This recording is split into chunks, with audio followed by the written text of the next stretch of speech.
Students, villain chapter के अंतर्गत हम लोग पढ़ रहे हैं अणुसंख्य गुणधर्मों को। और अणुसंख्य गुणधर्मों में दो गुणधर्म पढ़ चुके हैं।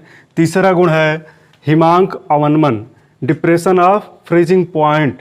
तो हिमांक अवनमन को समझने से पहले हमको हिमांक को समझना होगा। हिमांक क्या है? अब तक हम लोग जानते थे कि किसी भी लिक्विड के लिए टेम्परेचर का वह बिंदु, किसी भी विलायक या द्रव पदार्थ का वह ताप बिंदु जिस पर वह फ्रीज होना शुरू होता है, जमना शुरू होता है या ठोस अवस्था में परिवर्तित होना शुरू होता है, उसको उसका फ्रीजिंग पॉइंट कहते हैं। लेकिन अब डिफिनीशन थोड़ी सी बदली होगी और इसको हम लिख रहे हैं यहाँ पे। हिमांक फ्रीजिंग पॉइंट, किसी द्रव का हिमांक वह ताप है जिस पर उसका वाष्प दाब उसकी ठोस अवस्था के वाष्प दाब के बराबर हो जाता है। तो अब यह डिफिनीशन याद रखेंगे हम लोग कि किसी भी द्रव के लिए उसका हिमांक बिंदु क्या होगा? वह ताप बिंदु होगा जिस पर उसका वाष्प दाब उसकी ठोस अवस्था के वाष्प दाब के बराबर हो जाएगा। ठीक है, इसको और डिटेल में हम बताएंगे आगे, लेकिन उससे पहले हिमांक अवनमन को लिख लिया जाए यहाँ। हिमांक अवनमन, हिमांक अवनमन।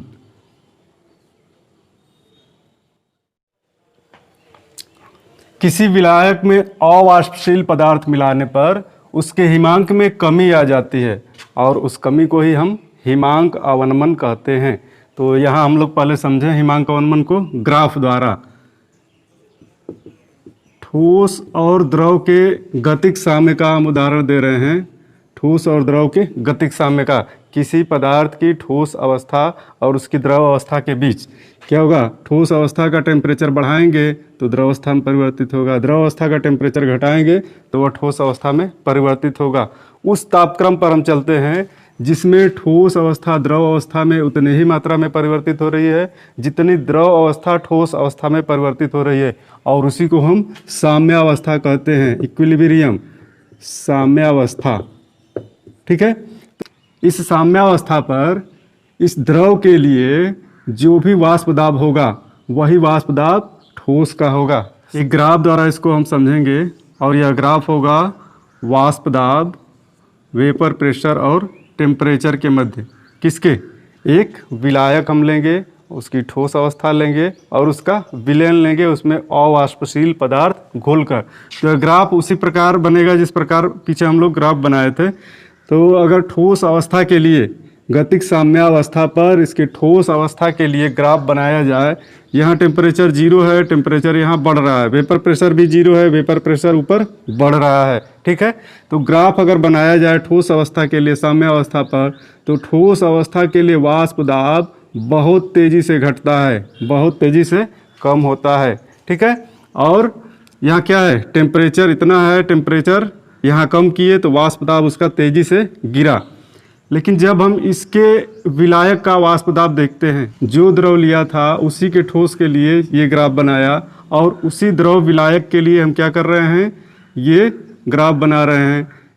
ये लाइन जहाँ ठोस वाली लाइन को काटेगी, यही क्या होगा? फ्रीजिंग पॉइंट होगा इस विलायक के लिए। यह विलायक, और यह क्या है? हिमीकृत ठोस है, हिमीकृत ठोस के लिए ये लाइन है। ठीक है, और यह विलायक के लिए जिस पॉइंट पर दोनों लाइनें मिल रही हैं वह फ्रीजिंग पॉइंट होगा। किसके लिए? शुद्ध विलायक के लिए ये फ्रीजिंग पॉइंट है, और इसको हम दर्शा दे रहे हैं T0F द्वारा। ठीक है, अब इस विलायक में अवाष्पशील पदार्थ घोल करके विलयन बनाया गया, और जब विलयन बना दिया जाता है तो हम लोग पहले ही देख चुके हैं कि उसका वाष्प दाब शुद्ध विलायक की अपेक्षा कम हो जाता है। तो जब विलयन बनाएंगे, यह विलयन के लिए हो जाएगा विलयन, इसका वाष्प दाब यहाँ मिलेगा उसी टेम्परेचर पे, और अब क्या होगा? टेम्परेचर कम करेंगे तो यह लाइन यूँ आएगी। ठीक है, अब जिस लाइन पर हिमीकृत ठोस के रेखा द्वारा यह मिल रहा है वह क्या, वह पॉइंट हमको प्राप्त होगा विलयन का हिमांक बिंदु, और इस पॉइंट को हम दर्शाएंगे TF द्वारा। ठीक है, अब इस ग्राफ में समझ में आ गया होगा कि हिमांक बिंदु क्या होता है? वाष्प दाब विलयन का विलायक की अपेक्षा कम हो जाता है, इसीलिए विलयन का हिमांक बिंदु शुद्ध विलायक की अपेक्षा कम प्राप्त होता है। और जो कमी होती है इसी को हिमांक अवनमन कहते हैं। यह कमी दिख रही है यहाँ टेम्परेचर की, यह कमी किसके बराबर होगी? डेल्टा टी एफ के बराबर होगी यह कमी। ठीक है, अब हम आते हैं डेल्टा टी एफ बराबर delta T F equal to क्या दिख रहा है? ये टेम्परेचर ज़्यादा है T0F, ये टेम्परेचर TF कम है, तो ज़्यादा वाले में से कम वाले को घटाने पर हमको डेल्टा TF प्राप्त हो जाएगा।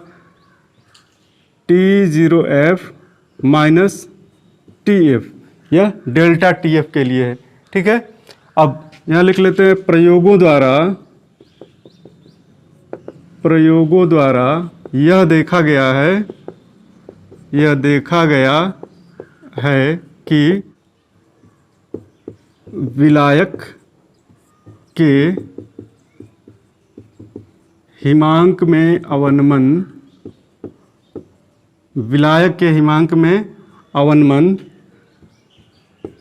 विलयन, जब अवाष्पशील पदार्थ घोल लिया गया तो विलयन बन गया, तो विलयन की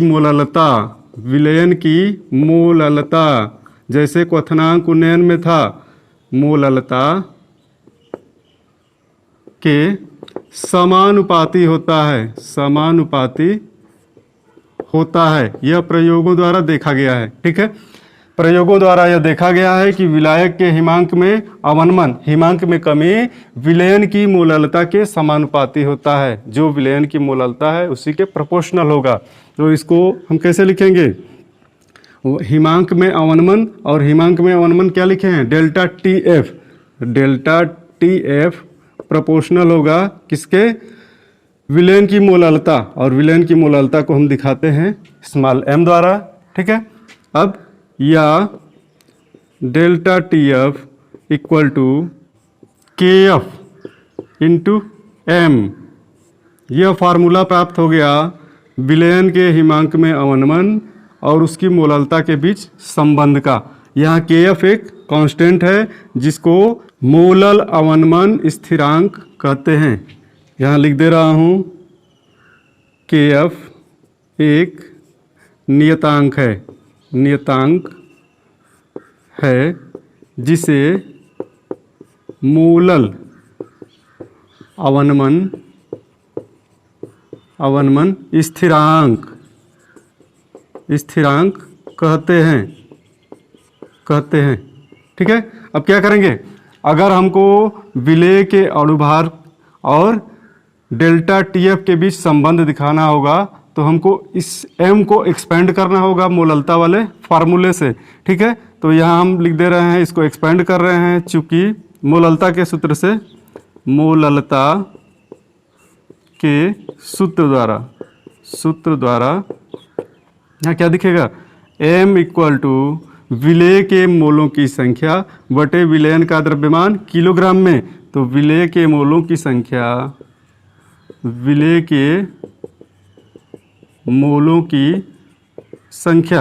बटे विलयन का द्रव्यमान और यह किलोग्राम में होगा। तो m इक्वल टू, अगर प्रतीक द्वारा हम दिखाएं, सिंबल्स द्वारा, तो क्या हो जाएगा? विलेय के मोलों की संख्या को कैसे दिखाते हैं? इसका मास बटे मोलर मास। ठीक है, तो मास बटे मोलर मास, विलेय के मोलों की संख्या यहाँ ब्रैकेट में बना दे रहा हूँ। विलेय का मास हम मान लेते हैं स्मॉल w और इसका मोलर मास mm द्वारा दर्शा रहे हैं। ठीक है, और विलयन का द्रव्यमान किलोग्राम में नीचे है, m इक्वल टू w बटे मोलर मास इंटू ये क्या है? विलयन का द्रव्यमान, इसको हम कैपिटल W मान ले रहे हैं। ठीक है, और यह होगा किलोग्राम में। यह मोललता के लिए फॉर्मूला है। इसी वैल्यू को हम इस सूत्र में रखेंगे। इसको मान लिया इक्वेशन नंबर 1। m का मान समीकरण 1 में रखने पर delta T F equal to K F into M की जगह हम रख रहे हैं W, स्मॉल w बटे molar mass into capital W, और ये है किलोग्राम में। ठीक है, अब क्या करेंगे? न्यूमेरिकल्स में W किलोग्राम में नहीं आता है, किलोग्राम तो बड़ा अमाउंट है, और किस में आएगा, या ग्राम में आएगा। तो यदि विलयन का द्रव्यमान ग्राम में दिया हुआ है तो उसको किलोग्राम में बदलने के लिए क्या करना होगा, यहाँ 1000 से भाग करना होगा, ठीक है। तो भाग करना होगा तो वह 1000 ऊपर चला जाएगा, यहाँ ग्राम लगा देंगे, ठीक ना। यदि विलयन का द्रव्यमान ग्राम में दिया हो तो हम इस फार्मूले को यूँ लिखेंगे, delta TF equal to KF into small w बटे molar mass into capital W, या ग्राम में, और 1000 को हम ऊपर ला दिए, ठीक है। अब यहाँ से मोलर मास हम निकाल लेंगे, या मोलर मास इक्वल टू क्या हो जाएगा, ये वैल्यू इधर ला देंगे, डेल्टा TF को यहाँ ला देंगे, 1000 into KF into small w बटे delta TF into capital W, और यह ग्राम में होगा, ये भार भी ग्राम में ही होता है, स्मॉल w वाला भी। यह फार्मूला प्राप्त हो गया है हम लोगों को, किसके लिए, मोलर मास ज्ञात करने के लिए उस विलेय पदार्थ का जिसको घोलने पर विलयन के हिमांक में अवनमन प्राप्त हुआ है, ठीक है। अब यहाँ हम लिख दे रहे हैं मोलल अवनमन स्थिरांक KF की डिफिनीशन। मोलल अवनमन स्थिरांक किसको कहेंगे और इसका मात्रक क्या होगा, तो यहाँ हम लिख दे रहे हैं मोलल अवनमन स्थिरांक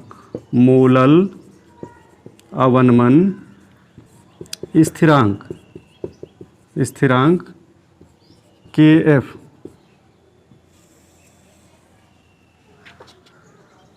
एक किलोग्राम विलायक में विलेय का एक मोल घोलने पर उसके हिमांक में होने वाली कमी को मोलल अवनमन स्थिरांक कहते हैं, ठीक है। और इसका मात्रक वही होता है जो केबी का होता है, केल्विन किलोग्राम पर मोल, ठीक है। इसका मात्रक भी वही होगा जो केबी के लिए मात्रक हम लोग निकाले थे। तो ये हो गया मोलल अवनमन स्थिरांक। अब एक बात यहाँ बता देंगे, किसी भी विलायक के लिए मोलल अवनमन स्थिरांक का मान हमेशा नियत होता है, क्योंकि यह एक कांस्टेंट है। उसमें कोई भी पदार्थ घोल दें, अगर उस पदार्थ की मात्रा 1 मोल है तो KF का मान नियत होगा, ठीक है। जिस प्रकार KB का मान भी नियत होता था, क्योंकि अणुसंख्य गुणधर्म विलयन में उपस्थित कणों की संख्या पर निर्भर करता है। किसके, विलयन में उपस्थित विलेय के कणों की संख्या पर निर्भर करते हैं अणुसंख्य गुणधर्म। अब बारी है, फार्मूला हम लोग निकाल लिए इनके ऊपर न्यूमेरिकल्स की, तो अब हम लोग न्यूमेरिकल्स को कर लें। पहला न्यूमेरिकल इस प्रकार है, नाइट्रोबेंजीन में किसी पदार्थ का 0.25 मोलल विलयन उसके हिमांक में 2 डिग्री का अवनमन उत्पन्न करता है। इसके लिए KF का मान ज्ञात कीजिए। यानी कि नाइट्रोबेंजीन के लिए हमको KF के वैल्यू की गणना करनी है। तो फार्मूला क्या है, याद करो, सॉल्व किया जाए इसको। फार्मूला क्या है, delta TF equal to KF into M। ये हम लोगों ने अभी प्राप्त किया था formula, delta TF equal to KF into M। हमको क्या ज्ञात करना है, KF की वैल्यू, KF का मान ज्ञात करना है। तो KF इक्वल टू क्या हो जाएगा, KF equal to delta TF बटे M के हो जाएगा। क्या क्या दिया है यहाँ देखो, तो दिया है पदार्थ का मोलल विलयन, किसी पदार्थ का मोलल विलयन, और यह क्या है, यही विलेय पदार्थ है। तो इस पदार्थ का 0.25 मोलल विलयन है, यानी विलयन की मोललता कितनी है, 0.25। मोललता M इक्वल टू 0.25 है, ठीक है। उसके हिमांक में अवनमन, हिमांक अवनमन को हम दिखाते हैं डेल्टा TF से, और यह कितना है 2 डिग्री का अवनमन आ रहा है।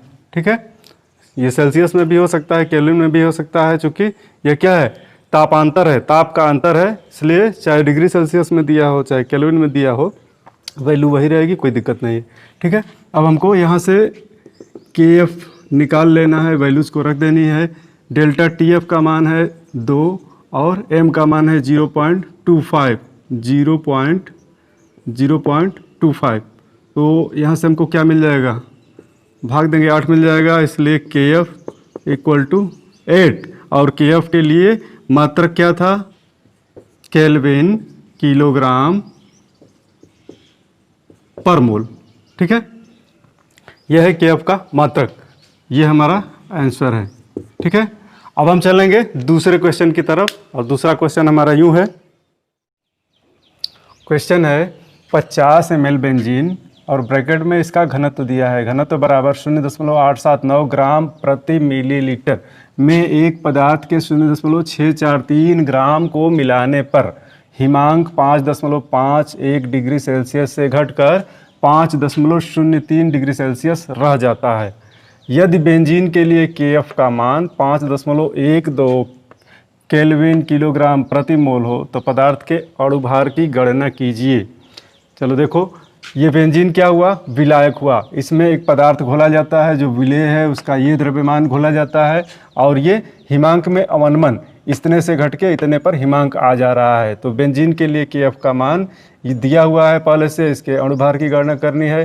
प्रॉब्लम क्या है, 50 ml बेंजीन दिया है और इसका घनत्व दे दिया है, इसका द्रव्यमान तो दिया नहीं, कोई प्रॉब्लम नहीं है। घनत्व दिया है, उसका ml में आयतन दिया है, हम द्रव्यमान की गणना कर सकते हैं विलायक के। ठीक है, तो सॉल्व करते हैं इसको। विलायक का द्रव्यमान, विलायक का द्रव्यमान, और इसको हम किससे दिखाते हैं, कैपिटल W से। विलायक का द्रव्यमान क्या होगा, घनत्व गुणे आयतन। ठीक है, किस फार्मूले से आया, हम जानते हैं कि घनत्व बराबर द्रव्यमान बटे आयतन होता है। ठीक ना, तो अगर द्रव्यमान की गणना करनी हो तो क्या करेंगे, M equal to D into V, घनत्व गुणे आयतन। ये M द्रव्यमान यहाँ दिया हुआ है, यहाँ W द्रव्यमान दिया है, कोई अंतर नहीं, दोनों ही द्रव्यमान है। ठीक ना, तो यहाँ पे हम क्या निकाल ले रहे हैं, विलायक का द्रव्यमान, और द्रव्यमान के लिए हम घनत्व लिख दे रहे हैं 0.879 गुणे इसका ml में आयतन है 50। ठीक है, तो ये हमारा W हो गया, W। अब हमको क्या दिया हुआ है, स्मॉल W, ये तो कैपिटल W था। अब विलेय का द्रव्यमान, जिसको हम स्मॉल W से दिखाते हैं, विलेय का द्रव्यमान स्मॉल W इक्वल टू दिया है 0.643 ग्राम, ये भी ग्राम में है। ठीक है, ये विलायक का द्रव्यमान इतना ग्राम, ये विलेय का द्रव्यमान इतना ग्राम प्राप्त हो गया है।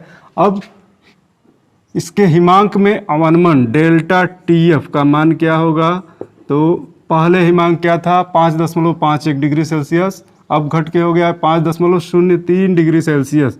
तो यहाँ हम क्या कर लेंगे, 5.51 डिग्री सेल्सियस में से 5.03 डिग्री सेल्सियस घटा लें। ठीक है, तो क्या आ जाएगा, यहाँ 11 में से 3 गया 8, 4, 0.48 डिग्री सेल्सियस। और यह चूंकि तापांतर है तो यही केल्विन में भी होगा, 0.48 केल्विन। क्यों, अगर यहाँ प्रॉब्लम आ रही हो तो हम क्या करेंगे, इसको भी केल्विन में बदल लें, इसको भी केल्विन में बदल लें, घटा लें। देखो यहाँ 5.51 ऋण 5.03, दोनों डिग्री सेल्सियस में दिया है ना, केल्विन में बदलना है। 273 इसमें जोड़ो तो 278.51 केल्विन हो गया, 273 इसमें भी जोड़ दो 278.03, और घटा देंगे तो 0.48 केल्विन आ जाएगा। तो जो यहाँ डिग्री सेल्सियस में वैल्यू है वही केल्विन में, चूँकि केल्विन में ही फार्मूले में हमको मान रखना है। ठीक है, अब यहाँ देखें क्या दिया है, KF का वैल्यू दिया हुआ है, KF equal to 5.12 kelvin kg पर मोल। ठीक है, अब हमको फार्मूला लिखना है, जो फार्मूला हम लोगों ने डिराइव किया हुआ था। पहले मोलर मास निकालेंगे, और मोलर मास जितना होता है वही अणुभार भी होता है। तो पहले मोलर मास का फार्मूला हम यहाँ लिख दे रहे हैं, थोड़ा सा नीचे लिखते हैं। mm इक्वल टू क्या हम लोग निकाले थे, 1000 into kf into small w बटे delta TF into capital W। इसमें सारी वैल्यूज़ को रख दो। देखो यहाँ से क्या क्या है, 1000 इंटू KF, और KF का मान दिया हुआ है 5.12। स्मॉल w कितना निकाले हम लोग, दिया हुआ है 0.643 बटे डेल्टा TF का मान क्या निकाला था 0.48 केल्विन, और गुणे कैपिटल W हम लोग कैलकुलेट किए हैं इसको, ये वैल्यू दिया हुआ है, गुणा नहीं किया हूँ, 0.879 गुणे 50। और यहाँ से mm मोलर मास कैलकुलेट करेंगे तो हमको मिल जाएगा 156 ग्राम प्रति मोल, क्योंकि मोलर मास ग्राम प्रति मोल में होता है, और मोलर मास से हम अणुभार की गणना कर सकते हैं। यहाँ संख्या अणुभार में यही रहेगी, तो यहाँ लिख लेंगे अणुभार, ये विलय के लिए अणुभार है, अणुभार इक्वल टू 156 U लिख सकते हैं, या 156 AMU लिख सकते हैं, AMU। और हम जान रहे हैं U से यूनिफाइड मास, AMU से एटॉमिक मास यूनिट, ये अणुभार या परमाणु भार के लिए इकाई है। ठीक है, तो ये हमारा आंसर हुआ। और स्टूडेंट्स, आपसे एक बात कहनी है, अगर आप ये सोच रहे होंगे कि वीडियो देख के पढ़ाई पूरी होगी, तो ऐसा बिल्कुल नहीं है। आप अपने नोट्स साथ साथ तैयार करते चलें। वीडियो से हम परीक्षा में तो तैयारी कर नहीं सकते हैं। परीक्षा के दिन कितने वीडियो देख पाएंगे, 1 देखेंगे, 10 देखेंगे, 20 देखेंगे, सारे वीडियो नहीं देख पाएंगे। और नोट्स तैयार रहेगा तो पूरे कंप्लीट का रिवीजन हम एक दिन में कर सकते हैं। ठीक है, तो साथ साथ अपने नोट्स तैयार करते चलें। Thank you.